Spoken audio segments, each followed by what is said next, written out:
Latter-day Peace Studies is produced by peace-loving members of the Church of Jesus Christ of Latter-day Saints.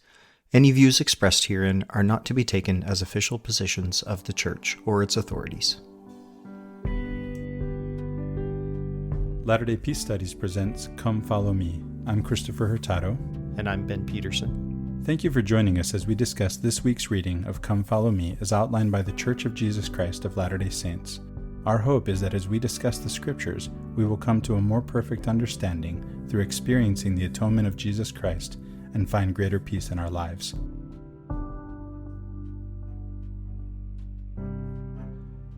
Well, Ben, today we're back to talk about the second reading of the year in Come Follow Me this year in the Old Testament. And we have Genesis 1 through 2, Moses 2 through 3, and Abraham 4 through 5, right? Yeah, that's correct. Okay, and so what we want to do is start at the very beginning, a very good place to start, as one of my favorite boyhood songs says, from Julie Andrews, Do, Re, Mi. And so what I mean by that is Exodus. Wait, what? Exodus? That's the beginning? Well, yeah, so why would I say that? Well, we'll talk about that. We'll talk about where the story begins, how we get back to Genesis, how we go forward from Genesis back to Exodus again. Especially when I say Exodus, I really mean in slavery in Egypt. And then we'll talk about when God began to create and who. I have sort of a who, what, when, where, why outline for this, Ben, for this whole conversation. Yeah. So that we can explain what's going on with these creation stories and how should we understand them and what do we do with them. And so as an understanding of them, we're going to go through Genesis 1 and, of course, the other texts, which are equivalent in the sense that they give the creation story as temple text. But this is more obvious with Genesis 1, perhaps. And then what we do with that, of course, is the same thing that we do with the temple. But let's go through this one step at a time, shall we? Sure. Yeah, so in the Latter-day Saint tradition, we have quite a few creation stories here. That's right. Creation accounts. Not only is there Genesis 1 and 2, but we also have Moses 2 and 3. But Moses 2 and 3 are basically Joseph Smith's rewriting of Genesis 1 and 2, because it's the Joseph Smith translation, right? So this is the inspired translation he gets, kind of goes back and inserts a few little things, makes a few modifications to that account for it to fit the overall narrative of the book of Moses. Abraham is the most unique, probably, of the creation accounts that we have in Scripture, just the way that it approaches it. And so I think there's a lot that it can add when we get into our discussion of the creation as a temple text. And then we have our temple account, right? Our temple creation account in our tradition. That's not in our scriptural canon, but I mean, it is written down and it's in our temple canon. So in one sense, it is part of our sacred text, or part of our tradition, probably just as authoritative as the ones we have in the scriptures, don't you think? Some might think more authoritative, but what's interesting to me is that that all these accounts, although they have their differences, are really not that different overall from each other. Right. There is a sense in which we can see, scholars have noted that the authors of Genesis 1 and 2 are different authors with different purposes. And so the accounts are different. And some readers may not have noticed this. I always tell people who want to take the Bible literally that they'll have to avoid reading the text to be able to do that. Because once you start reading the text and you go through the first two chapters, you already find contradictions. Right. Yeah. Good So point. they are different in some sense, but overall, they're telling a story about how things became to be. But that's why I say we don't really start in Genesis. Now, last week we covered Moses 1 and Abraham 3. And this is in the premortal realm where we find out why God began to create eventually, right? In Moses 1. We find out where we fit into God's creation in Abraham 3. But we're still not at the beginning of the story. So that's not it. And Genesis isn't the beginning of the story either, because that where it says in the beginning makes it seem like it is, right? And that's actually when God began to create. And we'll talk about what that verb is and how it's translated. And Joseph Smith had something to say about bara. And of course, and then there's Bereshit, which is the first word, and no one really knows what that means. It can be translated when God began to create rather than in the beginning. In the beginning already has a theological presupposition to it. And so it's not when God began to create, but in Exodus, when God's people are enslaved in Egypt and call out to God. I think this is the beginning of the story, Ben. God's people are enslaved in Egypt and they cry out to God, and God hears their cry. And so if you can just picture it, borrowing from a story from Rob Bell's book, What is the Bible? I'm in Egypt. My daughter asks me why I have stripes on my back. I'm a slave. I'm, making bricks. And I say, well, they up the quota of the bricks and I have to get my own straw now. And at this point, she has to ask, why? Why are we? How did this happen? Why are we here? How did this happen? Right? Mm-hmm. How did things become to be this way that we're here enslaved in Egypt? And that's where, I always have conversations with my mother-in-law, who's an historian, about why things are the way they are. And she always says, well, to understand this, we have to go back. And I always joke that she says, to understand anything, we have to go all the way back to Adam. Yeah. She doesn't always go all the way back to Adam, but that's my joke with her, right? Because we always say, well, why World War I? Why World War II? Well, World War I. Why World War I? Well, this assassination. Well, why this assassination? Well, this rival. Why? And so you just end up back at Adam before you can get an explanation.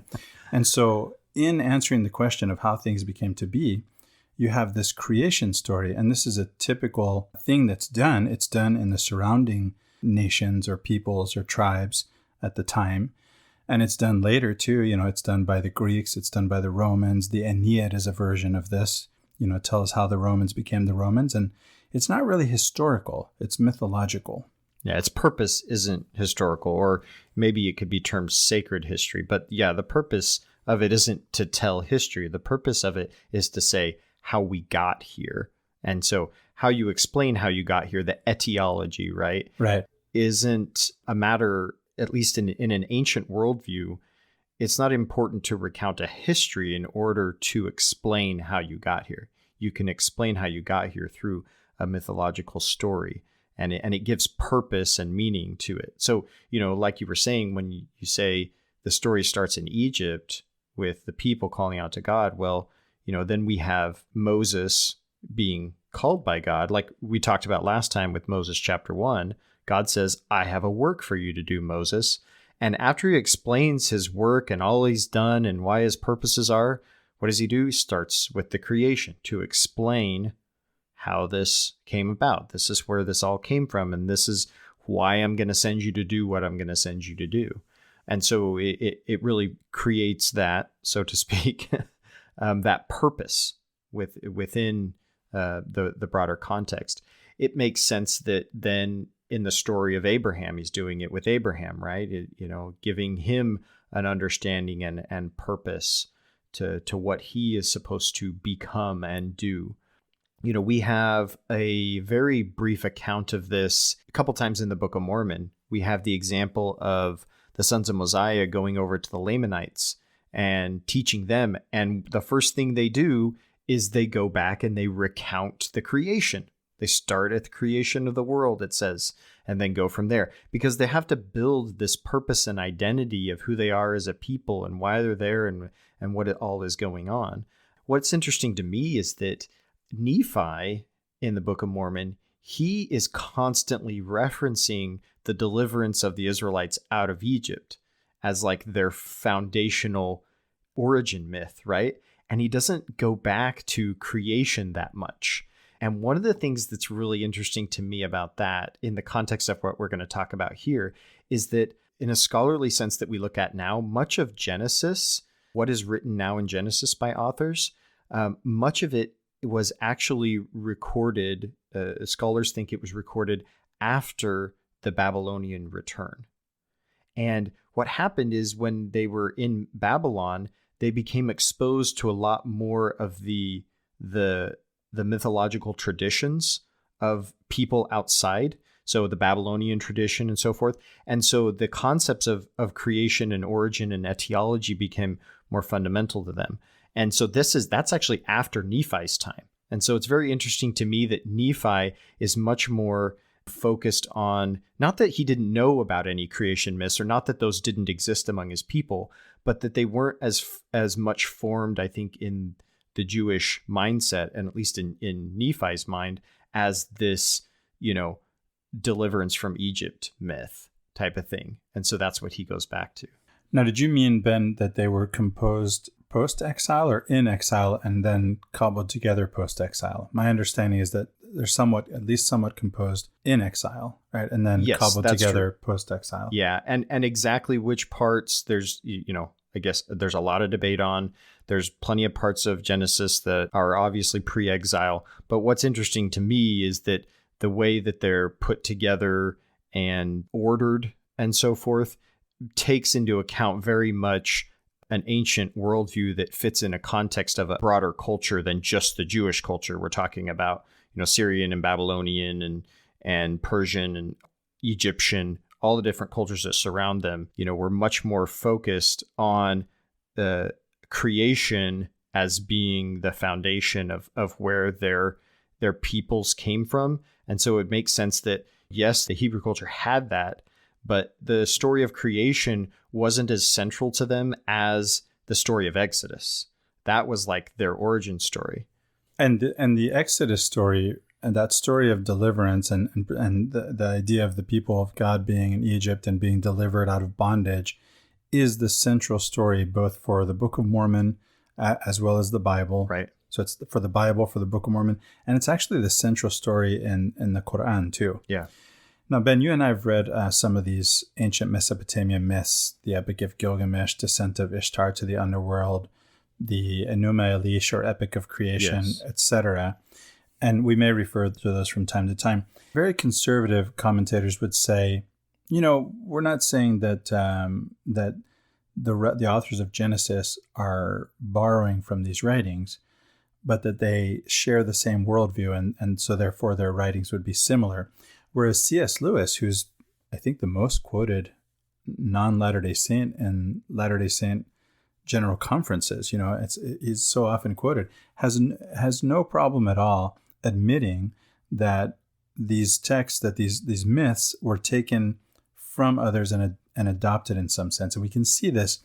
I always point out that this is what happens in the Quran too, that you have stories that are biblical stories that are then adapted to the purposes of the Quranic author or authors, right, in giving in doing something else with the story and making their own point.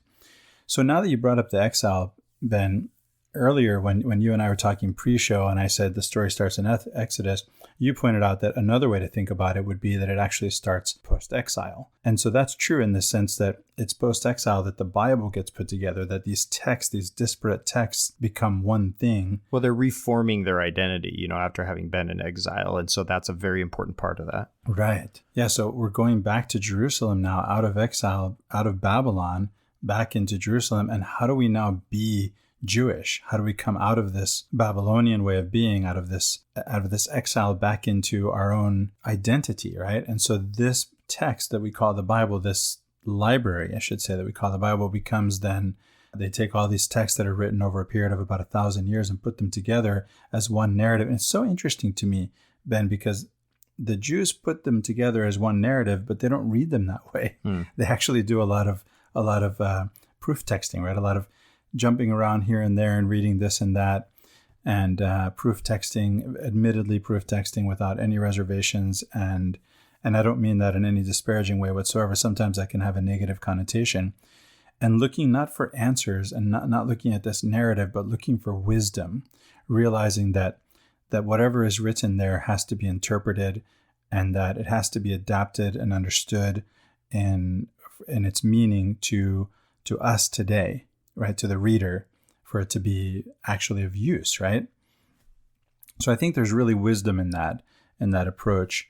And again, so it's interesting to me that the Christians are really the only ones who are reading the Bible, as far as I know, as one narrative. But that is the way it looks, right? It looks like it's this one narrative. And by the way, we have the books in a different order, right, from the Jews, such that it looks like the prophets, who are in a different order in the Jewish Bible, are going to be pointing us to Christ. And so that's part of how it's put together. And the whole story right, points to a deliverance, because we can take the Bible, not just the Old Testament, but the whole Bible, because the New Testament does the same thing, right? We're going to be delivered from the bondage of slavery to sin by a Redeemer, right? This Messiah that was prophesied in the Old Testament. Yeah. But we have to go back to the beginning, right? We're here to talk about the beginning tonight. But again, I wanted to point out that for me, the beginning really is we're in slavery in Egypt, and now we have to explain how things became to be. When God began to create, how things came to be, and how we got from there to here. And so that takes us all the way back to in the beginning. It kind of reminds me of those movies where you start the movie and the first 5 to 10 minutes of the movie are actually the end, and then it rewinds and goes back to the beginning, right? Or at least, if not the end, at least somewhere in the middle of the story, right? They're showing you an epilogue before. And so sometimes that kind of, it's like, okay, how did we get here? All right, we're going to go back and talk about it. Yeah. So, one of the things that we discussed briefly before starting recording was this question of why do we have so many accounts? Or, we can answer that from a mechanical perspective. We can say, well, we have this account because this author wrote this, and this account because this author wrote this, and this account because Joseph Smith did this way, and this account because Joseph Smith did this way, and this account for this purpose. And that's fine. But I think maybe better than why do we have all the accounts is what do we profit? What do we gain from having all these different accounts? What are we to understand from the fact that we have all the accounts? And at least for me, one of the ways to look at it is just to see that from different perspectives and retelling of these, you get different emphasis sometimes. And this all depends on sort of the background and the purpose, the aim, and cultural experience of the author. And identifying the author isn't always straightforward in these. Like you said, Christopher, Bible scholarship now identifies Genesis 1 as having a different author from Genesis 2. Yeah, and they're different stories. So I think one thing we can do to answer your question, and by the way, the first thing I would suggest listeners do with the question is just sit with it.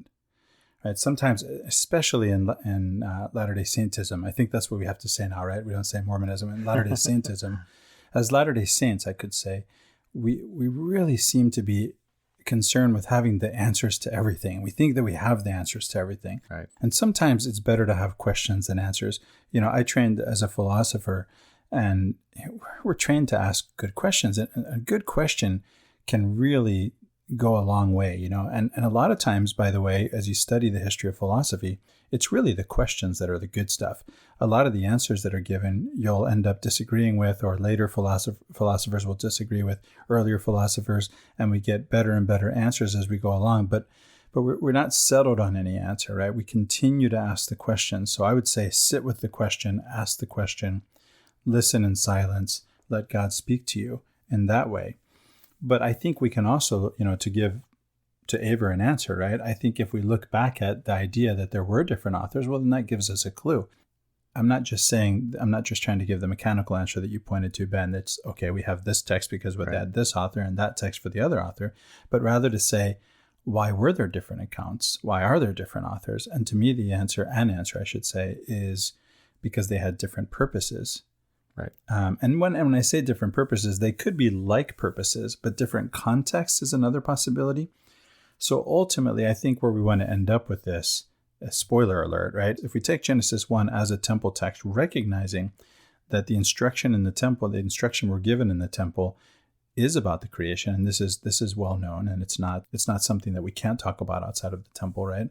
And if we realize that Genesis 1 may have been used the same way in antiquity in some sense, then the reason for the text and the reason for the different accounts is to do that same thing, regardless of what the difference is. At least that's what it looks like with Genesis 1 and Moses 1 and 2, or at least Moses 1, as you pointed out. Now, why Abraham 3?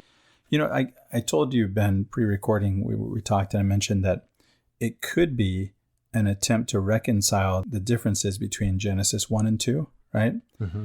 Like to say, okay, the difference is explained by saying something like there's a spiritual creation, and then there's a material creation, a physical creation. Mm-hmm.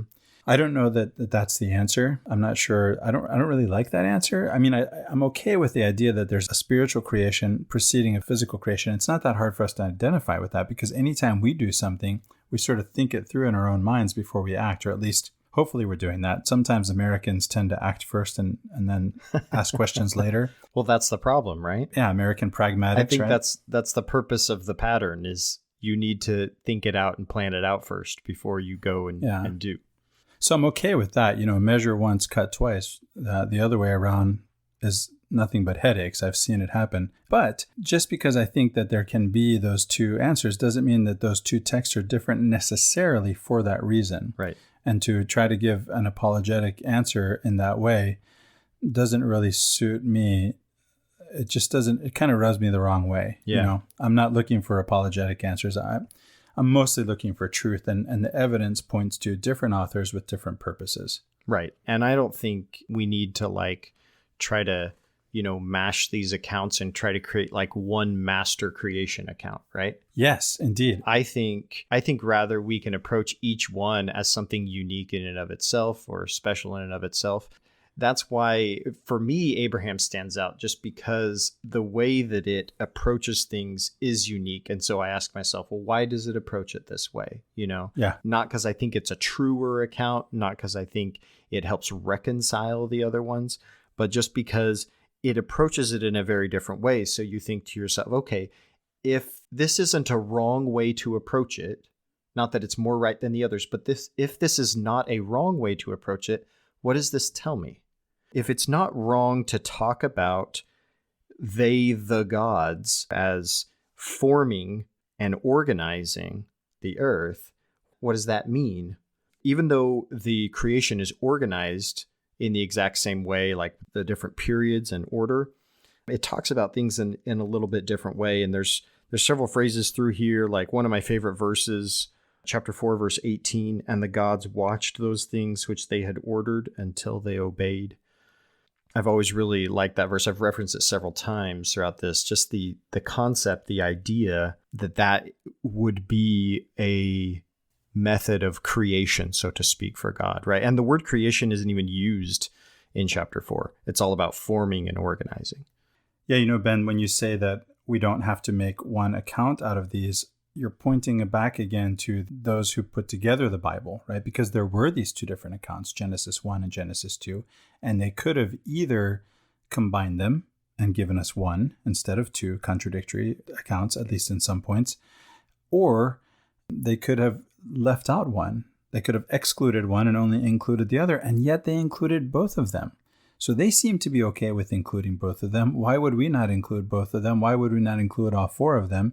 And by the way, I would go over and look at the Quran too. As I mentioned, there's something taught in the Quran about the garden myth that isn't in any of our standard works and is taught in the temple, and it's in the Quran. Yeah. So I can look to these different texts to get a sense, and I can sort of triangulate. I can do the same thing that we mentioned in the introductory episode on the Old Testament when it comes to reading translations. Here I'm looking at different accounts. And then you said something about how the gods are mentioned in Abraham 4, It just right? says, yeah. Yeah, the gods. Well, there's no mention of the gods in Genesis 1, but it does say we. And people like to say, and the Quran does the same thing, God is always saying we, right? So there's why a change we? in pronouns. It doesn't There always is. use the same pronoun. So That's true, yeah. But there is this we, and as God is speaking of we, and people like to explain this in terms of a plural of majesty. the royal we. The royal we. But Yeah. this is not part of the ancient Hebrew language. Right, that's not how- not how it works. Right. So that's not a good explanation. So you were saying something earlier about how there's a temptation sometimes in Latter-day Saint commentary to present an apologetic for Genesis 1 and 2 being different accounts, as Genesis 1 being a spiritual creation and Genesis 2 being a physical creation. And that didn't really bear out well because these are actually different authors. And I think that's a really fair assessment of that.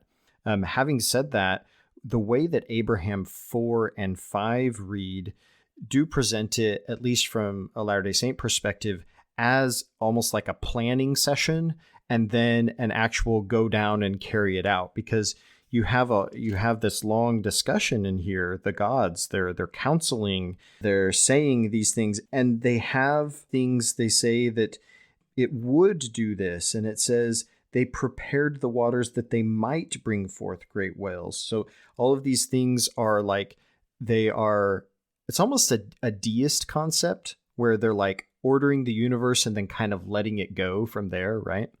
But if you approach this chapter 4 as like a planning session, it's like almost they're, drawing things out and seeing how it's all going to work and deciding this is going to happen here and this is going to happen here. Kind of fits in well with Joseph Smith's concept that he's developing at this time of the Council of Gods, and this fits with the word Elohim being plural, this more than one. Actually, that's not just a plural, that's a three or more word. Right. Yeah, that's a really good point, Ben, because the ancient biblical Hebrew, Arabic, and even today, Arabic and probably Hebrew too, have a dual form. Yeah, there's a singular, a dual, and a plural. Right. Yeah, plural being three or more. So the other thing here in chapter 5, you get to the seventh day, and the seventh day is the day that the gods actually take their plans, so to speak, and they go down to the earth and they do everything. They do everything that they just planned out to do those 6 days. And the reason I bring up this point, Christopher, is because we're going to start talking about John Walton here in a second. And one of John Walton's main points about his approach to this, and then getting into looking at Genesis 1 as a temple text, is that the seventh day is the day of rest. It's the day that God takes his place in the place that he's created to rule it. And at least from the perspective of the Abraham account, that really is an interesting way to approach it, as saying, hey, the seventh day, this so-called day of rest, which John Walton points out, by the way, is not relaxing. Right. That's not what rest is. Okay. Is actually the day that the gods actually go down and do the actual work, the actual organizing, the actual forming, whereas before it was all this planning session type of thing, right? That is interesting. And not to say that that's exactly what John Walton's talking about, but I had his concept in mind as I was reading this, and I thought, wow, to John Walton, that's when God actually goes down and sits on his throne and starts ruling, right? And in Abraham, that's when the gods, the seventh day, when we think God is just, sitting there doing nothing, resting, right? Our concept. This is the day when he actually does the most quote unquote work, right? He goes down and does it all.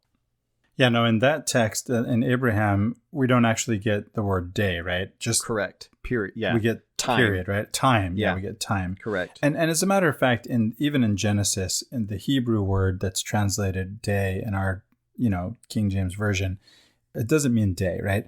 It means a period of time. And yet, the explanation that John Walton gives us as, of Genesis 1 as ancient cosmology and as a temple text really does take each of these periods as a 24-hour period. Yeah.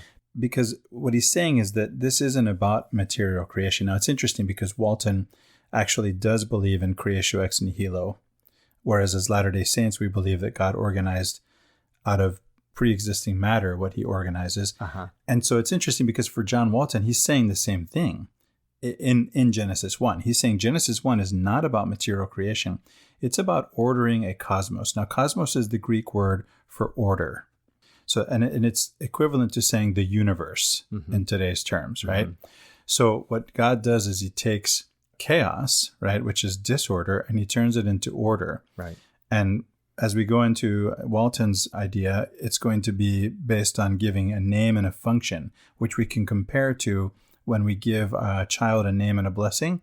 The idea is that for the ancients, to exist doesn't mean to have properties, like extension and material properties. Right, material properties, but rather to have a name and a function. A purpose. And so it turns out, and a purpose, right? Yeah. It turns out that an ancient temple dedication was typically of 6 days, and on the seventh day, God actually takes his place in the temple because that's what the temple is for. And the temple is a microcosm of the macrocosm of the wider cosmos, right? And at the same time, we are microcosms. And so there's this sense in which we can read, even though in the New Testament, when it says your body is a temple, that's really a plural you. We can still look at the human being, and mystics have for ages, as a microcosm, right? That reflects the order in the cosmos. So there's a sense in which we can order our own souls, just as we order the body of Christ, the community of Christ, and as we order the temple and thus the universe, right? And so it actually becomes a concept that reminds me of Confucius's idea, right? That to have a well-ordered polity, that it takes order in the individual, order in the family, in the household, right? Order in the community, and expanding circles, which we also see in hierarchies circles in Stoicism. Right. Yeah. Yeah, we talked about this when in the Doctrine and Covenants we were talking about the temple multiple times. We talked about how the temple is this symbolic representation of who we are to become as a people, but then also as individuals. And so going to the temple is going through this experience, representation of creation, our own creation, and moving through that process where what happens, we symbolically enter the presence of God and we sit down to quote unquote rest. Right? This is the seventh day rest. We take up our abode in the presence of God, celestial room. And that's where the real understanding is supposed to start. Yes. I mean, you're supposed to go in there. I mean, everything else is sort of explicitly taught and given to you, even if it's, I say explicitly, but still symbolically, but still given to you symbolically. And then you go in and sit in the celestial room and there's nothing. It's just you and God. Now, you may be whispering with the person next to you, but that's kind of the concept, right? Is that's where it's supposed to be. You mentioned the overall theme of the creation being bringing order from chaos. This is represented, and I don't know why I hadn't really seen this before. I mentioned this to you before, and you're like, yeah, of course, Ben. But that each day, as it's mentioned in the creation periods, it talks about the evening and the morning as the period. In Jewish timekeeping, the day starts at the going down of the sun, not at the coming up of the sun. But to us, in our conception, at least now for me, the day starts when the sun comes up. Really, it starts when I get out of bed. But even though we say it starts at midnight, right? But we still really think of it as when the sun comes up. In a technical sense, we start it at midnight. Conceptually, we really do it when the sun comes up. But in Jewish timekeeping, and even to this day, the Sabbath begins Friday when the sun goes down. That's when the Sabbath begins. And so this creation period is starts with the darkness, which is symbolic representation of chaos. And so you have the chaos that precedes the order of the day. And so each time period or each day that there's creation happening, God is bringing order from the chaos within that time period. You talked about the temple dedication historically in the ancient world taking 7 days duration. Nowadays, they don't typically take a week to do it. It's at least 3 days. They do different dedications. But it reminded me of when we did Doctrine and Covenants section 109 and 110, which is the dedication of the Kirtland temple. So I went back and looked at it. The temple is dedicated on March 27th, 1836, which is a Sunday. That's when the dedicatory prayer is first given. And then section 110 talks about when Jesus and Elijah and Elias and Moses come to the temple. And that's actually the next Sunday. So it's technically like 8 days away, right? Not quite 7. But I thought it depends on when you count them, Ben. Sure. Are you counting from sundown? That's right. That was the next thing that I was asking. I don't know. There's something for listeners to think about. Despite the fact that there may be a technicality there, it was really fascinating, and it seems purposeful, at least from Joseph Smith's standpoint. It would seem quite a coincidence if he just happened to do it this way, that he would start the dedication, and then on that day, that 7th day, or in this case, it might have been the 8th day, Jesus literally comes to his temple and accepts it. That's the seventh day of rest, God coming to his temple and taking up residence in his temple. And so it's just interesting how that kind of worked out. Yeah, we should have done the math on this, Ben. I didn't know you were going to mention this. This is good stuff. We'll leave it to the listener to do the math on that. So I know where we want to end up with this conversation, Ben, is in the temple, right? We have a temple text, right? But Genesis 1, seen as a temple text, tells us what to do with it. And in a sense, what we do with it is, well, if you're preparing to go to the temple, you can, of course, read and meditate and ponder on that. And actually, even once we go through the conversation we're going to have about what to do with when you go to the temple, you can actually do that in some sense without going to the temple. Right. But the temple really serves the purpose as the place to do that. I mean, there's a sense in which, I wouldn't discourage anyone from going to the temple, but there's a sense in which it's really about intention, right? Because you can go to the temple and not do the thing that we're going to say is the reason for going to the temple. And you can do that thing without going to the temple. And so let's go through first, though, what is meant by a temple dedication of the world, right? Of the whole world, the whole earth, as a place that God has prepared for us in Genesis 1. And then we'll come back to that. Christopher, I want to step back just a second on this. I want to emphasize the point we talked about creation. So in the Latter-day Saint tradition, we have from Joseph Smith this concept of creatio ex materia. So, I mean, that's not from Joseph Smith, but, the creatio ex materia means creation from material, or creating from something, from material that already exists. Creatio ex nihilo, creation from nothing. So the traditional, if that's the right word, way of reading the creation account is that the word created in Genesis chapter 1, verse 1 means creatio ex nihilo. Well, that's the Christian, mainstream Christian interpretation, okay, there right? you go. Not the Jewish interpretation. Okay, good. Yeah, mainstream Christian interpretation. There's nothing, Ben, in the language that should have us read it that way. Correct. Again, there's a presupposition, a theological presupposition that goes into reading the text that way. Correct. And translating it that way. Yes. Yeah. And so the actual Hebrew word is bara, which I don't know exactly how to pronounce it because I don't speak Hebrew, but it's bara.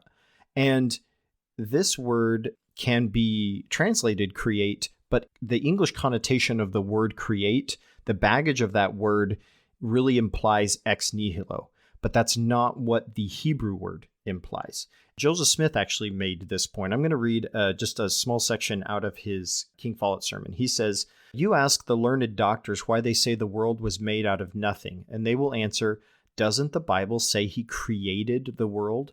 And they infer from the word create that it must be made out of nothing. Now, the word create came from the word bara, which does not mean to create out of nothing. It means to organize, the same as a man would organize materials and build a ship. Hence, we infer that God had materials to organize the world out of chaos, chaotic matter, which is element, and in which dwells all the glory. Element had an existence from the time he had. The pure principles of element are principles which can never be destroyed. They may be organized and reorganized, but not destroyed. They had no beginning and can have no end." So all this is sort of an intro segue into the concept that John Walton gets into, where he presents creation not in exactly the same way that Joseph Smith does, but in a way that it's not a material creation. Rather, it's a creation in which you're giving purpose, function, and a name to something. Yeah, before we go into that, I just have one comment, Ben. I'm really glad you brought that up too, by the way. I made brief mention of it earlier. I love that you quoted from the King Follett sermon. I love the King Follett sermon. Here we're dealing today with, even though our focus in this recording this episode is really on Genesis 1 as a temple text, we've already sort of equated all the texts with each other and accepted all of them. And why not, one more if you want to go look in the Quran, like I said. But the idea that I wanted to bring out here with you mentioning the King Follett sermon is that some of the most unique aspects of our doctrine, right, as Latter-day Saints, really come from that sermon and from the Pearl of Great Price. Mm-hmm. And so there may be something to what you've brought out from Abraham I think there we can say there's something unique about that. And from this interpretation that you bring out from the King Follett sermon, I read an article. You shared it with me. We both read this article. It was an article by Jana Rice that you shared with me, Ben. Oh, about how we don't really spend much time with the Pearl of Great Price. Yeah, it was suggested that instead of going into the Old Testament for a whole year, that perhaps we should spend a year on the Pearl of Great Price. That would be interesting. I have to say that would be interesting. And then in one sense, we're not doing that with this episode. And at the same time, we're saying, here are these different accounts. We can take all of them together and not try to make into them one account, as is done with, for instance, the first vision accounts, right? Yeah. What we call the first vision, the church has put forward an account of it that's this unified account made out of the different accounts. And you can do that with this. Yeah. I think you can find a way to reconcile the seeming contradictions between Genesis 1 and 2. And we'll go into that, I think, a little bit when we talk about Adam and Eve next time. Sure. We'll probably bring out some things that we won't go into this time. But let's go into this idea of John Walton's from his book. Let's see, there are two books. There's Genesis 1 is Ancient Cosmology, I think is the original, more scholarly book. And then the one that's not less scholarly, but more intended for a public audience is what I mean to say. More approachable, maybe. More approachable, perhaps, is The Lost World of Genesis 1. And in this book, what John Walton is telling us is that in antiquity, for something to exist, it's not that it has these physical properties, as we said before, but rather that it has a role and a function in an ordered system, he says. And so he goes into the idea of bara, just like Joseph Smith, to say that it doesn't mean that God actually created something out of nothing, but rather gave functions to. So anytime you read created, you could read takes it out of this formless, void, functionless context and puts it into a context where it now has a function assigned to it in the cosmos. In fact, that's actually what it means to have a cosmos, right? Is to have an ordered system. And so all the parts have to have their name and their function and their purpose and their place in that system for it to be a cosmos. And so the narrative in Genesis 1-2 starts not with no matter, he says, but with no functions. Yeah. And then it starts to assign functions by separating things out and naming them. Yeah. Yeah. One of the points I like that he brought up when it says, we've got this translation without form and void. Actually, he approached those Hebrew words and went to different ways of translating those and gave a much better translation. And it was something like without function or without purpose. Not these form and void don't, at least in our vernacular nowadays, don't tell us as much as something like, without purpose or without function. Well, again, there's what you call baggage, right? There are these theological presuppositions that translators bring to the text that then influence the way that we think about them. And so one of our purposes here is to give the listener a new way of thinking about the text, right? Which is actually not new, right? But actually old. It's actually ancient, is to try to understand it. That's one of the points he really drives home on this, is he may make it a little too strong, but he says, this is the literal way to read the Bible. If you want to read the Bible literally, this is the literal way. Yeah, for those who want to read it literally, no. If it says he created the world in 7 days, that means he did. And true enough, says Walton. But what do you mean by create, right? That's the difference. So this is a creation of an ordered system, which is making the earth a temple, and it's not a material creation. And so it really tells us nothing. Genesis 1, he says, tells us nothing about the age of the earth.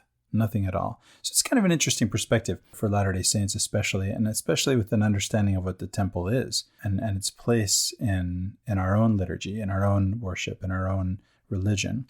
Well, to stick with the temple concept, I think one of the points he brings up with that is that if the creation account in Genesis 1 is the dedication of the temple this week, then the account isn't of the building of the temple, which may have taken years.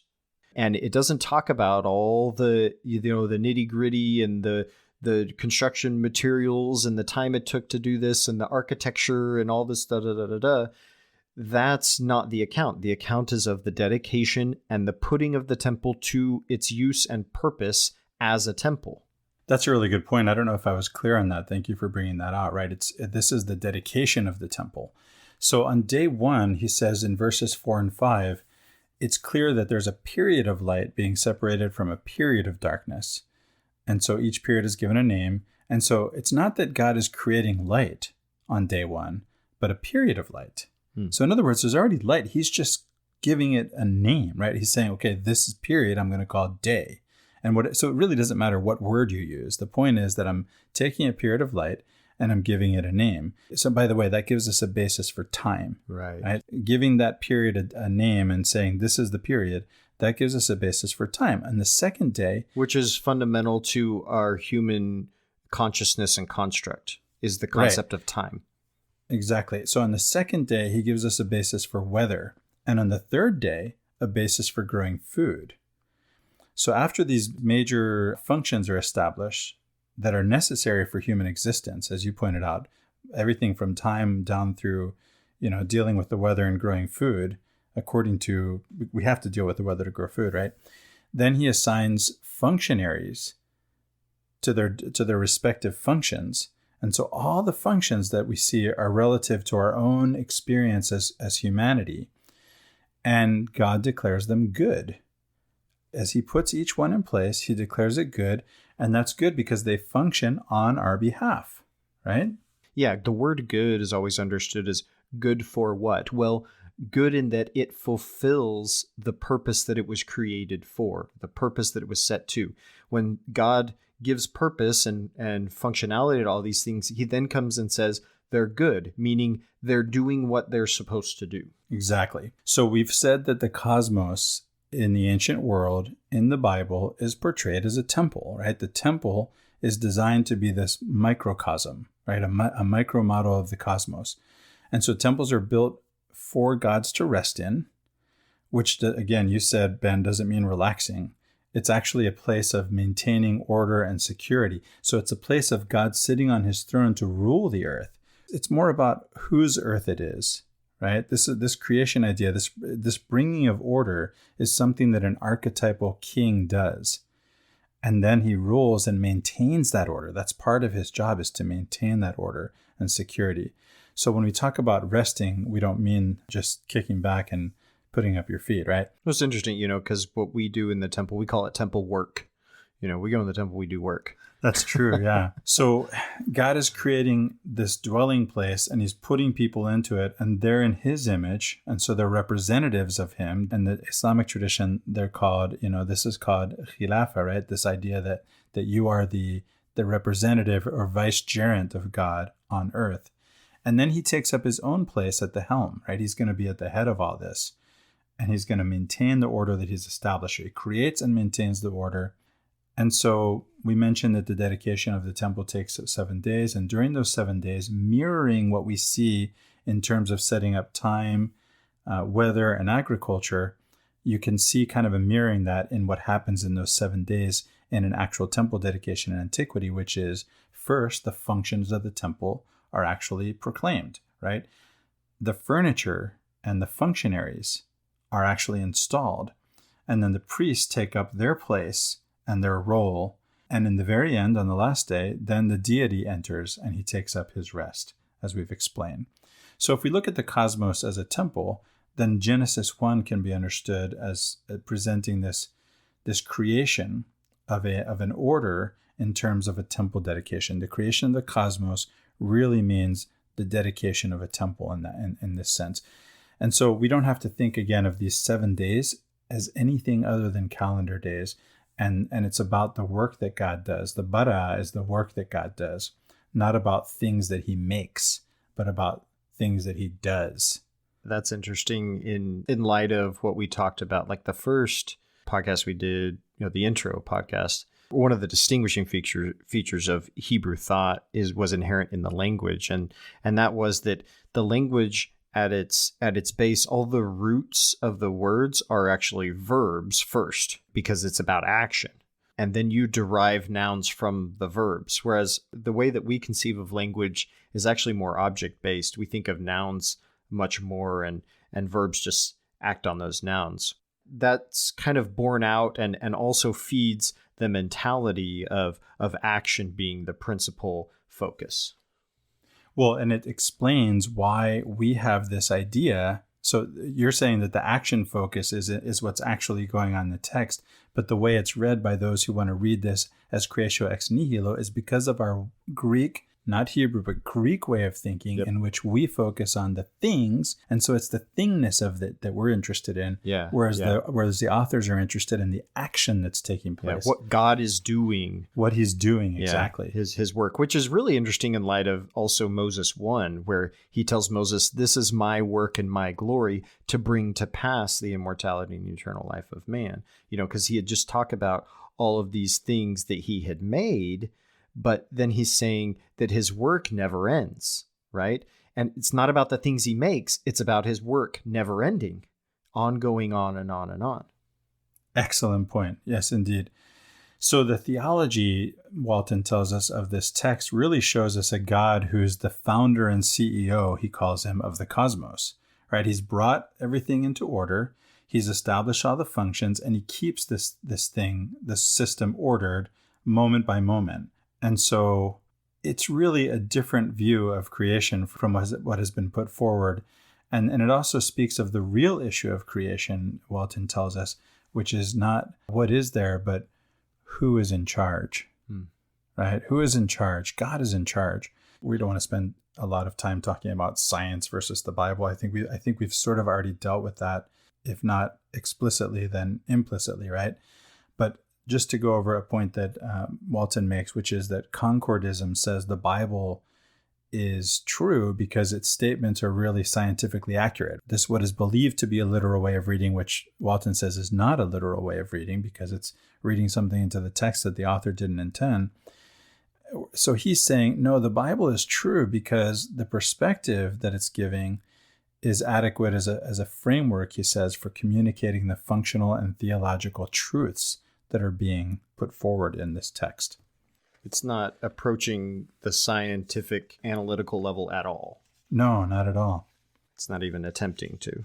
And that wasn't the idea, because the ancients didn't have the scientific mindset. That wasn't how they approached the world. That wasn't how they viewed the functionality of things around them. You get things like, even here in the creation, we have this word in the Genesis account, in our translation, like the King James Version translation, we have this word firmament, and that never meant anything to me. In the book of Abraham, it calls it an expanse. But then in the NRSV, it says dome. Yeah. Which actually is like, oh, okay, that's what the ancients thought of this. They call it firmament, but we don't use that word anymore. Yeah. We would call it a dome. And that's actually how they viewed the world. They thought the sky was a solid dome that sat over the top of the earth, and that all of the stars were either holes in that dome that leaked through the light from heaven, or they were fixed in the dome, like light bulbs would be stuck in the dome, right? And so everything under that dome was this area and the dome was holding back the waters of heaven, and then there were the waters beneath. So this was like the ancient conception of it. And it wasn't meant to be a scientific conception. This was just this was their worldview, right? Right. And so understanding that that's what their worldview was, you start understanding, oh, that's why the creation was given in these terms, or the story of the creation is given in these terms. God isn't trying to change their scientific understanding. He's trying to use their worldview to communicate some important truths about who he is and how he works. Exactly. So it's not about material creation again. So, you bring up a really good point, Ben, and if listeners are not familiar with ancient cosmology, then a quick Google search for what that looks like will give you a picture that we'd have a hard time painting here in words. I mean, I think the dome, the firmament, when you hear firmament, hear firm, right? Yeah. I usually knock on my desk or pulpit or wherever I'm doing this. I'm not going to do that on the podcast. But you should hear firm in firmament. And so, the stars and the planets are set in that firmament. And if you've never understood the separation of the waters above from the waters below, well, then understand that the waters above are being held back by the firmament such that the windows of heavens are open. The windows of heaven are open and water comes down. And that's how we get the deluge. And we're getting there, right? Yeah, we're going to get there eventually. By chapter 6, when God is so angry that he just destroys everything. Yeah, yeah. We'll give a different interpretation of that when we come to it. Sure. But that's what it looks like. This is why the Old Testament is so troublesome for people sometimes. So you brought out, Ben, one of the, these evidences that Walton gives for old world science, which is different from our science, their understanding.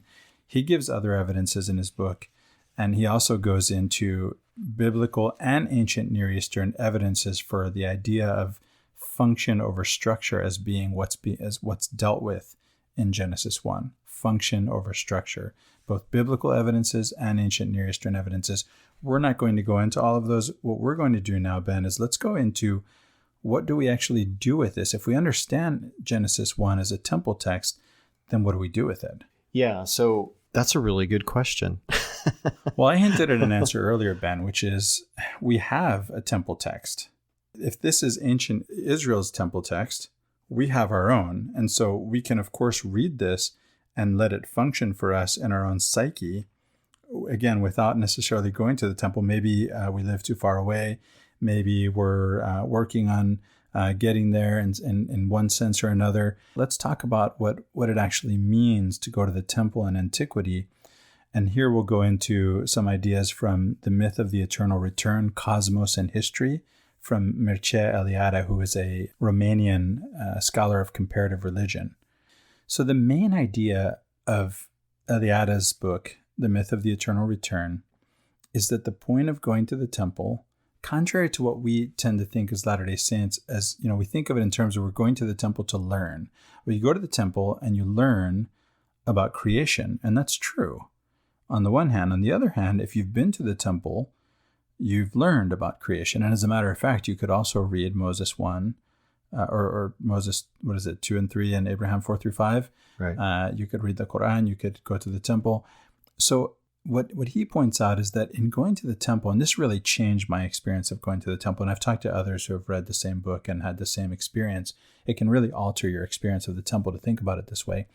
That is that instead of thinking about going to the temple as learning about the creation of the cosmos, which is again learning about the ordering of a chaotic world into, and maybe I shouldn't even say world, because world is really another translation for cosmos, ordering of cosmos into a world, God's world for us, that is this orderly place that has a form and a function and a place for us as functionaries in it, as Adam and Eve were functionaries in this story. And so if we think about it that way, then we're actually taking ourselves out of the world. And this is one sense in which the church does teach us that we're leaving the world when we go into the temple, right? We're leaving the world and we're going into the temple. So we leave that chaos of the world behind and we go back to the temple again and again, not because we're learning something new, because we've already been there.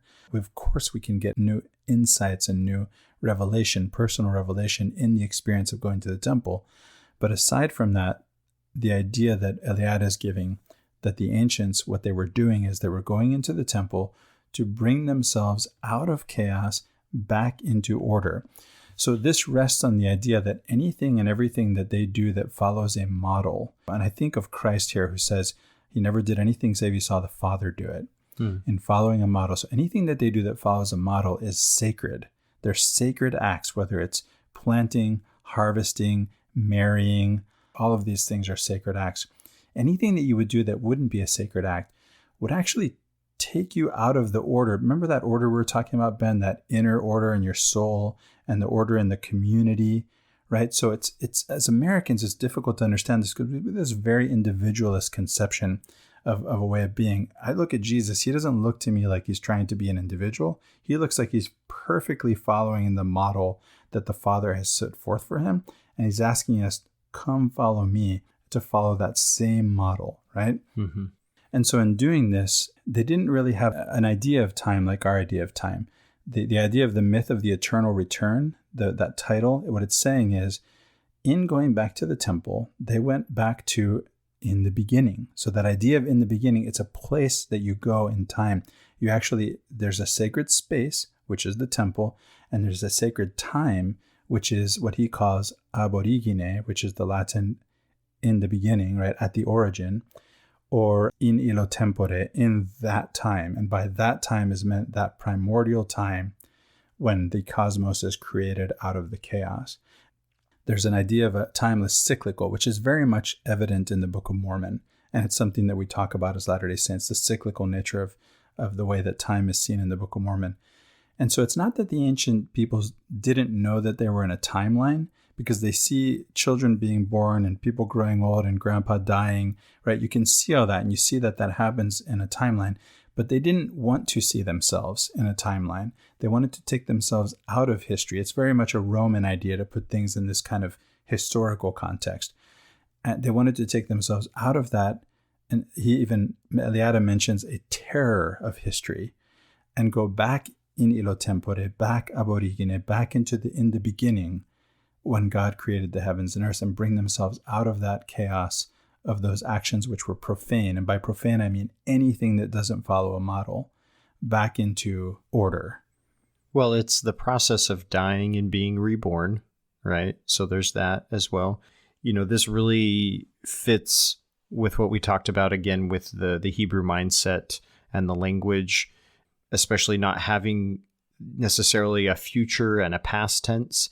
Basically, you have a perfect and an imperfect, or something that's complete and versus incomplete, right? Either the work is in progress or it's finished, right? Right. That's interesting, again, in terms of the creation, because you have a work in progress and then it's finished and he rests. You have a work in progress and then it's finished and he rests. And so we're going to the temple in order to complete that out, right? The assumption is that you always do go back into the world, right? Because there's that cycle. And then you return to the temple in order to make sense of all of that chaos that you just experienced in your life, right? You've been working through. Yeah. So you come back into the temple and you reorder all of that in a sense. I love that. And all of that is brought back into and put into its proper place and ordered. And then what do? You don't stay there. You don't stay in the temple. You go back out and you experience, and then you come back in. And it's this constant process of incomplete and complete. Yeah. So Ben, when you say that, it makes me think that the day that we go to the temple, not literally, but archetypally, right? Metaphysically, figuratively, metaphorically, is that seventh day. So we do our work in the world 6 days.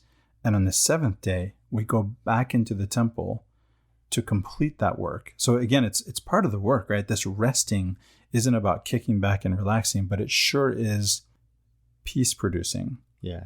Right? To go back into the order out of the chaos and complete that action that will then have to begin again in a new cycle between the time that we leave the temple and the time that we go back again.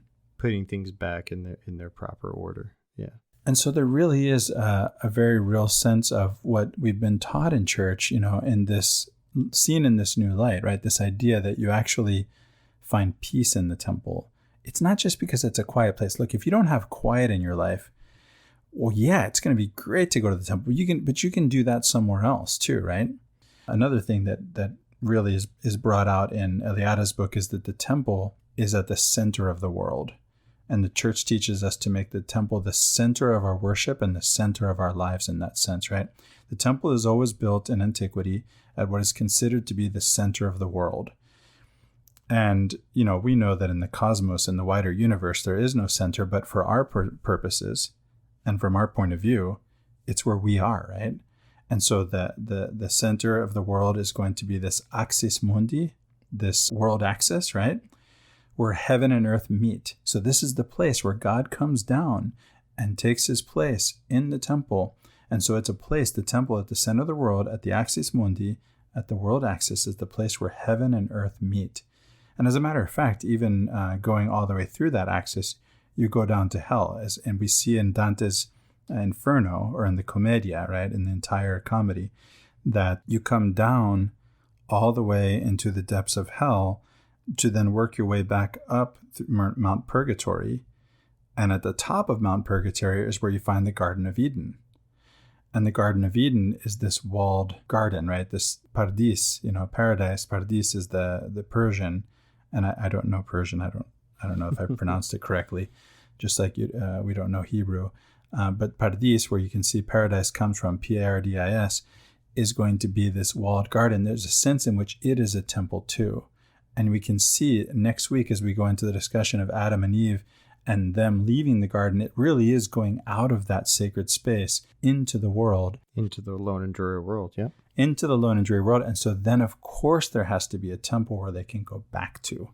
That pattern, we saw it in Moses chapter 1, right? Because he has experience and he goes down and sees the bitterness of hell, or he is scared by Satan, right? So there's that experience, and then comes back up. DNC 76 does that because Joseph Smith and Sidney Rigdon see a vision, and then they go and they see perdition, and then they come back up, right? So it follows that same sort of pattern, and it happens to a certain extent in the temple, right? Satan comes and cast out, and then there's the understanding. So your progression through the kingdoms. So yeah, this is a pattern that you see in ancient and medieval literature. It's the pattern of Odysseus in Book 11 of the Odyssey going down to Hades, and he sees his father there. And of Aeneas in Book 6 of the Aeneid, he does the same thing, goes down to Hades, sees his father. You can see it. Of course, overall, there's a sense in which we can say in all of the Commedia, but particularly in Canto 2 of Inferno. And so, and of course, it's an Egyptian text. Mm-hmm. There's always this descent, what's called the katabasis, that precedes the ascent, the anabasis. And this is something actually that Riley and I have talked about. We had an episode where we had a guest to talk about the Divine Comedy of Dante, Travis Patton. We've had I can't think of all the episodes, but this is something, a theme that we've revisited, and we may actually revisit again on Latter-day Contemplation on our sister podcast. Well, I think where our discussion has gone kind of bears a little bit of reflection, that the fact that, when you start with a discussion of the creation, you start getting into all of these very basic fundamental patterns and themes about the way things are structured in reality, psychologically. And again, this is why these creation myths are so powerful. There's so much in them that's difficult for us to articulate as humans still in really any other way. We continue to retell these because they say so much about the human experience. And I will say that one of the approaches to this that I thought was very useful and did articulate some things really well was when Jordan Peterson did his Bible lectures, and he went through some of the psychological implications of some of this. But there are many basic and very profound themes in this, and there's no way in any amount of time that we could, explore all the depths of it.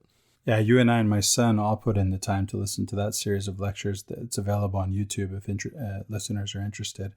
Each lecture is 3 hours long, and I don't remember how many lectures there are, but we enjoyed every single one of them and profited from them. So Ben, in closing, the discussion and coming full circle, I think we should just go back a little bit and recap.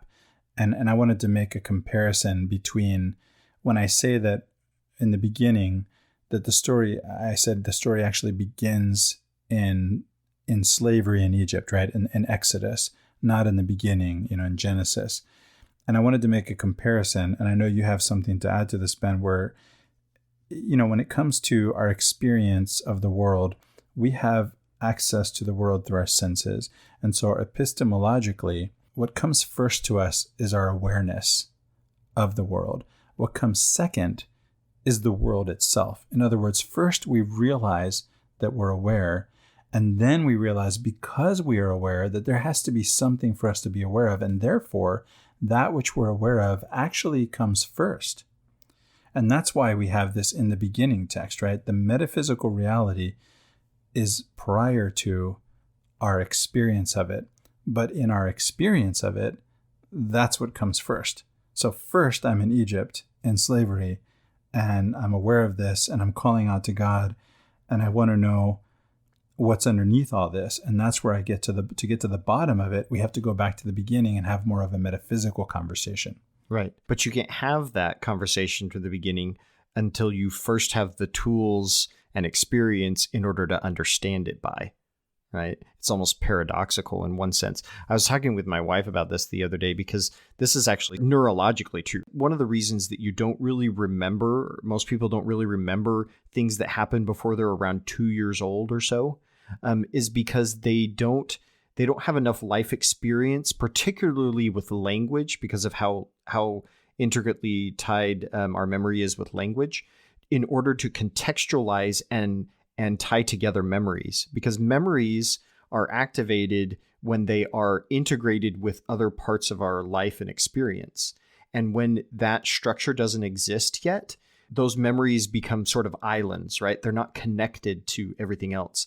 So around 2 years old, getting into 3 and 4 is when we linguistically we're getting there. And then our life experiences to the point that we start being able to form a structure of experience that we can start attaching new experiences to. And so then our memory really starts to hold on. It's not like we didn't remember things before that. We can't recall them because they're not attached to things as strongly as our experience from then on. All that to say that, again, going back to your point that you were saying, Christopher, that the reason that the beginning isn't necessarily the beginning is because the beginning can't be conceptualized of or put into a proper meaning and understanding until you first come to that crisis, right? And you start needing to know what the beginning is. Like, nobody's going to care about what the creation is until you come to a point in your life where that needs to have meaning. And then all of a sudden the creation matters. Yeah, I love that. It brings up something that will come up again next week. Another teaser for next week's discussion is this will come to the forefront when we talk about Adam naming things. I think this what you've said hints at what happens next with Adam. It also goes to the knowledge of good and evil, that concept as well. Indeed, it does. Yeah. So it comes into these conceptualizations and this dualism, which is this double bind. All of what starts happening in the garden is these double binds, right? And that become our human experience as a whole.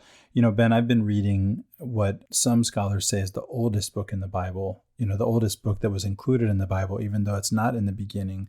And I think it bears mentioning here because it's the same idea, right? That you have to be in this place where you're calling out to God from a place of suffering, a place of oppression. Mm-hmm. And it's actually the book of Job I'm referring to. And here you have Job, and and we'll come back to Job. I can't wait to talk about Job more when we get to it. But Job is in that place. He's in that place of, why me? Right? And that's the wrong question, by the way, right? But that'll be another discussion for another day when we get there. Absolutely. So, yeah, I know we're going to be closing, and a little bit of question on my mind, and maybe the question of some of the listeners might be, well, you didn't really read many verses or quote much text or reference much out of the actual accounts. So I'm going to say one of the reasons for that is that the creation story is told and retold so much that people have it in their minds, I think, pretty well. And obviously they can approach the text and go to it. This isn't an unknown story. What I think that we did today was maybe give people some tools or open up some new perspectives for them to start to mine this story a little more than they have before and pull some things out of it of value to them than they maybe have gotten before. So for me, that's kind of why we took that approach as opposed to maybe some previous times when we've really delved into the text itself more. I agree. And, there's more to it from my point of view, Ben, which is, first of all, because we have these 4 different accounts, to actually go verse by verse and do commentary would take too long. That's one thing, right? And there's also this caveat. I do, at the same time, I do invite the listener to take what we've given here and to actually go into the text with it and think about these things, that we've talked about. You're right, Ben, in saying that we all know the story, so to speak. But here's the thing. What is in your mind? Is it really, what is it? Is it Genesis 1 or is it Genesis 2? Did you not realize that they actually aren't the same account? They're different. By the way, Genesis 1 isn't, when we say Genesis 1 and Genesis 2, that's actually a little bit sloppy, right? Because, and I'm not sure why the chapters are divided the way they are, right? But it turns out that the first account of creation, which is the one scholars attribute to an author called P for Priestley, runs from Genesis 1:1 to Genesis 2:3. And you can see this in your King James Bible. Well, first of all, you can see, if you're paying attention, you can see it in where the story sort of wraps up and a new story begins in verse 4 of chapter 2. It is a very odd way of dividing the chapters. I'm not sure It why. is. There's also a paragraph marker that kind of indicates something's going on there, right? And that's that. If you're not familiar with that mark in your Bible, it looks like a backwards P with 2 lines through it, kind of like a dollar sign. That's a paragraph marker. And then the second account, which is the J account, which is J is for Yahwist, which is having to do with Yahweh, or the unnameable, right? The tetragrammaton that represents God's name that we read as the Lord in the King James Bible, which is a translation sometimes of Adonai. transliterated Jehovah. Yes, which is reading for Adonai, our Lord, for Adonai, to not mention the name of God. And so in the J comes from the German, which is instead of the Y. And so that's Genesis 2:4 through 3:24. So we'll actually continue in this conversation next week as we go into the Adam and Eve story. We didn't really talk about Adam and Eve at all. They're, of course, created as part of the creation, but their story we'll deal with separately. And so the question is, which of these stories is in your mind? Is it really a mix of all of them? And there's nothing wrong with that. But at the same time, why are there different accounts and what do you do with them? And so again, I leave you with that question, not with an answer, but with the question, and encourage, and invite you and encourage you to sit with that question, and to invite you also to participate in the ritual that is going to the temple and renewing the cosmos. There's a meaning to having that building, right? That's the place where heaven and earth meet, the place where God enters and takes his rest, the place where you can be in the presence of God. It's at the center of the world, and yet we have how many of them today? In ancient Israel, there was only one, right? And in fact, it becomes movable at some point. And then the Jews end up doing without it, right? Then they don't have it, and it just becomes a whole different thing. And so part of the restoration is having that temple. At the same time, if you are too far away, you can't make it, you're preparing in one way or the other, then you can still go into these texts with that mindset. It's kind of like... You can still go to the temple. In a certain you can, sense, exactly, right? Yeah. So in a certain sense, I'll give you by analogy what I mean, Ben. When I sit down to meditate, it's to sit with God. But my meditation teacher didn't say anything about God. And so my original meditation teacher didn't say anything about God. So my new meditation teacher asked me about my practice. And when I described it, he only added one thing. And that is, when you sit down to sit with God, actually have that intention, right? Just to have that intention that this is what I'm doing. I want to read through this text as a temple text and actually have the experience of not just learning about the creation of the cosmos, but entering into it and entering into the presence of God. To borrow from the Islamic tradition, where there's a mosque, which is a place of prostration. The Arabic masjid literally means place of prostration. There's a hadith from the Prophet Muhammad that says the whole earth is a masjid. Mm-hmm. So any place, you can pray anywhere, you can find God anywhere. The kingdom of God is within you. And so you can turn inward and you can find that peace in that order that God has created for you. You can return to that out of the chaos of your life at any time, at any place. And yet there's the temple. I think there's a little bit of a contradiction there, Ben, but I want to invite anyone and everyone into that possibility of that place of peace. Yeah, we talked about it in an earlier podcast. The temple is there to teach us that we don't need the temple. Very good, very good. And so the temple is essential in teaching us that. Christ goes off in the wilderness to be with God. You technically should be able to do that without some building you go to.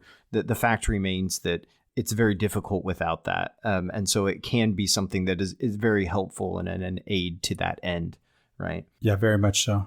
And then there's people there to guide you in that. So that can be very helpful. Very much so. And yet it is there to tell us that it is, that we don't need it. I mean, we're told to make our homes a temple, right? We're told that our body is a temple, whether we read that as intended as the body of Christ, the community of Christ, or whether we think of it, and why not think of it as our own individual body, in terms of, again, ordering our soul, ordering our community, the community of Christ, our polis, our world, right? The world that God has created for us, that he wants to be at peace. He wants us to love one another. in that way. And by the way, Ben, we can say the same thing about the text that you said about the temple. The text, any sacred text, any one of these accounts that we've talked about is the penultimate word. The ultimate word is beyond language. So here you have prophets that have given their own experience of God as best they could in human language, which is puny compared to an experience of God and just cannot contain an experience of God. And so in that sense, we can also say that we should be working our way out of the text and into an experience of God, our own experience of God, following the model that you and I talked about Joseph Smith giving us when we went through the Doctrine and Covenants. Well, Ben, is there anything you'd like to add in closing? No, I think that was great. Those were mirroring many of my thoughts exactly. So I appreciate that. Well, thanks everybody for listening here. We really would appreciate any input you feel like sharing, commenting. Subscribe to the podcast. You can comment on YouTube. You can comment on the Apple Podcasts and rate us there as well. Also in any of the Facebook posts and groups, you can do that as well. We appreciate the support and input that we have from everybody. So until next time, I'm Ben Peterson. And I'm Christopher Hurtado. Thanks.